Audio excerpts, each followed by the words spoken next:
एक बहुत बड़ी खबर से आपको रूबरू करा रहे हैं। खबर जो निकल कर सामने आ रही है, मैं पूरे विश्लेषण बता रहा हूँ।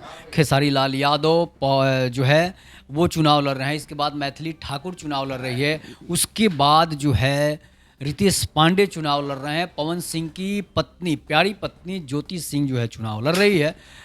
जो एक अबला नारी की तरह जो है ज्योति ज्वाला बनकर चुनाव लड़ रही है। उसी के बारे में थोड़ा सा हम लोग चर्चा करेंगे कि कौन चुनाव जीतेगा और कौन चुनाव नहीं जीतेगा। पूरी डिटेल से बता रहा हूं कि सबसे पहले शुरू करते हैं भोजपुरी के ट्रेंडिंग स्टार खेसारी लाल यादव की। तो खेसारी लाल यादव छपरा से चुनाव लड़ रहे हैं। छपरा में 11 कैंडिडेटों ने नामांकन कराया था। उसमें खेसारी लाल यादव का चेहरा सबसे चर्चित था, लेकिन उससे भी इतर एक और चेहरा था छोटी कुमारी का। उससे भी इतर एक और चेहरा था राखी गुप्ता का। तो राखी गुप्ता बीजेपी के सहयोग से मेयर भी बनी थी, जो पूर्व मेयर थी। उसके बाद बात कर रहे हैं कि राखी गुप्ता मेयर जो है जब बनी थी तो उस समय इतनी पॉपुलर थी कि राखी गुप्ता जो है वो एक अच्छा खासा मुकाम बना हासिल कर ली थी। और राखी गुप्ता जो है वो बीजेपी से बागी होकर चुनाव लड़ रही है। उसके बाद बात कर रहे हैं कि जो है छोटी कुमारी की। तो छोटी कुमारी को सीएन गुप्ता का समर्थन प्राप्त था। इसके बाद राजीव प्रताप रूढ़ी का भी कहा जाता है कि समर्थन प्राप्त था, जिस वजह से छोटी कुमारी को टिकट मिला था। और छोटी कुमारी जो है का चेहरा तो उतना जाना पहचाना नहीं था, लेकिन छोटी कुमारी की मेहनत की बदौलत राजनाथ सिंह आ गए, राजीव प्रताप रूढ़ी प्रचार करने आए, नरेंद्र मोदी तक प्रचार करने आए, अमित शाह तक प्रचार करने आए, जिस वजह से राखी गुप्ता का वोट जो है अंत तक एनडीए गठबंधन को मिल जाता है। और खेसारी लाल यादव जो है लगातार परिश्रम करने के बाद खेसारी लाल यादव का चेहरा जो है वो सूजा हुआ था। इसलिए सूजा हुआ था चेहरा कि खेसारी लाल यादव सोच रहे थे कि इस चुनाव को मैं हार सकता हूं। और खेसारी लाल यादव इसी गम में डूबे हुए थे, लेकिन खेसारी लाल यादव मेहनत करना नहीं छोड़े। इसके बाद जो है खेसारी लाल यादव खुद से प्रचार करके जो है इस चुनाव को जीतने का मन बना लिए थे। और खेसारी लाल यादव की जो बात कर रहे हैं, तो खेसारी लाल यादव की जाति की संख्या वहाँ थोड़ी कम है। सबसे ज़्यादा छपरा जो है विधानसभा में सबसे अधिक संख्या राजपूतों की है। तो राजपूतों की संख्या जो है वो 85,000 के करीब है। उसके बाद आते हैं वैश्य वर्ग का वोट जो है, जो राखी गुप्ता और छोटी कुमारी के पक्ष में जाता है। सीएन गुप्ता जब विधायक थे उस समय जो है दूसरे नंबर पर सबसे अधिक जाति की संख्या जो है वैश्य वर्ग का था, जिसमें 70,000 के करीब वोट जो है वो जो है वैश्य वर्ग का था। तो अब इसके बाद आते हैं कि यादव जाति का संख्या वहाँ पर कम है।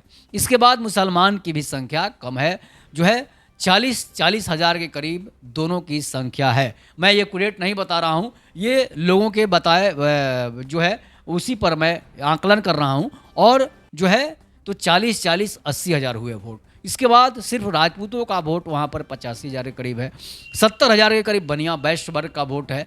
तो राजपूत और बनिया वर्ग का वोट जो है वो एनडीए को जाता है। इसके बाद खेसारी लाल यादव को यादव और मुस्लिम का वोट जो है खेसारी लाल यादव को मिला है। उसके बाद दलित महादलित के वोट बैंकों में जो है बीजेपी ने भी सेंध मारी है और राखी गुप्ता ने भी सेंध मारी है। तो इसलिए कि अति पिछड़ा और दलित का वोट जो है उसके उम्मीदवार नहीं होने की वजह से जो है कहा जाता है कि सीधे शांत जो जाति के लोग होते हैं उसे वोट चला जाता है, क्रूर जाति के लोगों की तरफ वोट नहीं जाता है।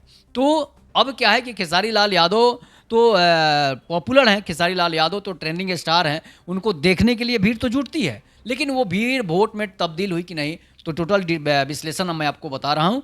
तो उसके बाद क्या होता है कि खेसारी लाल यादव को भी कुछ दलित महादलित के वोट मिले हैं, इसलिए कि कुछ नेता दलित महादलित के खेसारी लाल यादव के तरफ थे। लेकिन बीजेपी ने अपना जीतन राम मांझी से लेकर उपेंद्र कुशवाहा सबको साधते हुए बीजेपी ने वहाँ पर बाजी मार सकती है। बीजेपी छोटी कुमारी चुनाव निकाल सकती है और खेसारी लाल यादव धराशायी हो सकते हैं। तो ये पूरा विश्लेषण मैंने आपको बताया। उसके बाद चलते हैं जो है अब ज्योति कुमारी पर आते हैं। ज्योति सिंह जो काराकाट विधानसभा से चुनाव लड़ रही है। तो ज्योति सिंह जो है शुरू में तो ज्योति सिंह के साथ मात्र जो है वो यूपी के यूट्यूबर थे। यूपी के लोग थे, गोरखपुर और बलिया के लोग उसके साथ घूम रहे थे। उसके बाद जब ज्योति सिंह रो रो कर अपना दुखड़ा सभी लोगों के पास गाते चलती है, तो क्या होता है कि राजपूत जाति एक ऐसा जाति है जिसमें करुणा और दया होती है, आज से नहीं इतिहास से ही। तो ज्योति सिंह के रोने की वजह से जो है कुछ वोट जो है लास्ट में अंतिम प्रचार जो है, जो ज्योति सिंह का लास्ट प्रचार हुआ, आखिरी जो प्रचार था उसमें कुछ वोट ज्योति सिंह का खड़ा हो गया है। नहीं तो ज्योति सिंह जो है मात्र 1000 और 2000 के करीब ही रहती। नॉमिनेशन के समय जो है ज्योति सिंह के साथ मात्र 100 से 50 लोग ही साथ थे।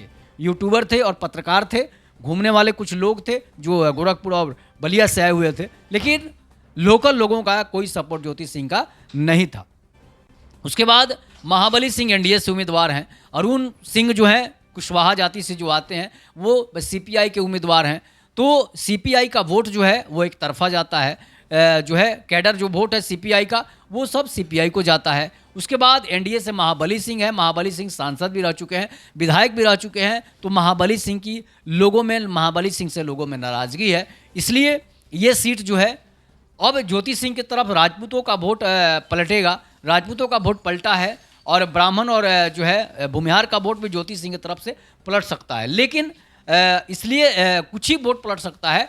लेकिन अब मैं आपको बता रहा हूँ कि एनडीए का जो वोट है वो भूमिहार, ब्राह्मण, राजपूत, लाला, बनिया, वैश्य, दलित, पिछड़ा, अति पिछड़ा का वोट जो है महाबली सिंह को जा रहा है।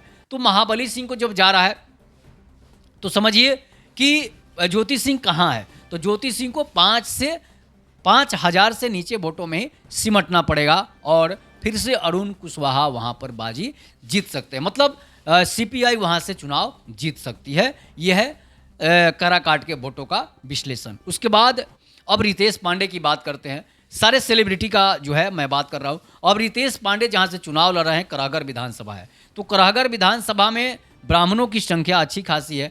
उसके बाद कुशवाहा जाति की संख्या, कुर्मी जाति की संख्या मिलाकर जो है 1 लाख के करीब हो जाता है। इसलिए अधिकतर जो कैंडिडेट होते हैं वो कुशवाहा जाति से और कुर्मी जाति से ही होते हैं। लेकिन कांग्रेस ने ब्राह्मण पर भाग आजमाया था और जो है ब्राह्मण वहाँ से विधायक थे।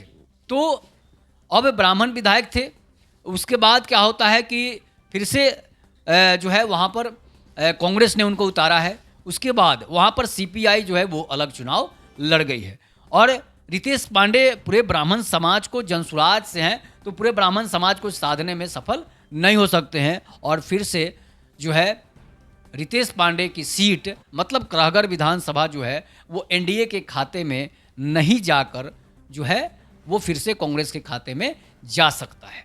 तो एनडीए से जो उम्मीदवार हैं वो चुनाव इस बार हार सकते हैं, इसलिए कि उनका वोट रितेश पांडे भी काट सकते हैं।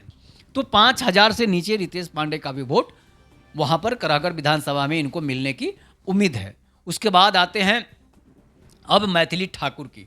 तो मैथिली ठाकुर भी चुनाव लड़ रही है। तो मैथिली ठाकुर की सीट जो है वो विपक्षी पार्टी के खाते में इसलिए जा सकता है कि मैथिली ठाकुर जो है वो लोगों से जनसंपर्क करने में सफल नहीं हुई है। लोगों को कहते सुना गया है कि मैथिली ठाकुर इतनी छोटी है कि उसे राजनीति का कोई समझ नहीं है। बड़े बड़े बीजेपी नेताओं का टिकट काट कर उसे टिकट दिया गया है, जिसको राजनीति का कहाड़ा तक नहीं मालूम है, जिसको राजनीति का र तक नहीं मालूम है, जिसको तो समझ लीजिए इलेक्शन का ई तक मालूम नहीं है, उस लड़की को आपने टिकट दे दिया जिसका कोई अपना जो है उपलब्धि नहीं है, जिसका कोई अपना जो है जगह नहीं है।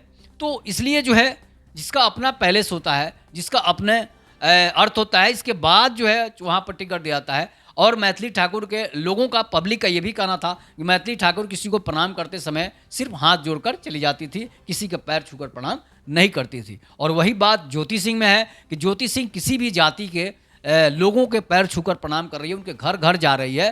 तो इतना ज्योति सिंह का वोट आ रहा है। और मैथिली ठाकुर को बीजेपी ने टिकट दिया है, तो वो इस तरह के व्यवहार अगर आप करिएगा तो फिर आप कैसे सीट निकाल सकती हैं। तो ये चारों सेलिब्रिटी को मैंने बताया, खेसारी लाल, रितेश पांडे, ज्योति सिंह और मैथिली ठाकुर। अब इसमें कौन बाजी मारेगा ये तो आने वाला समय बताएगा।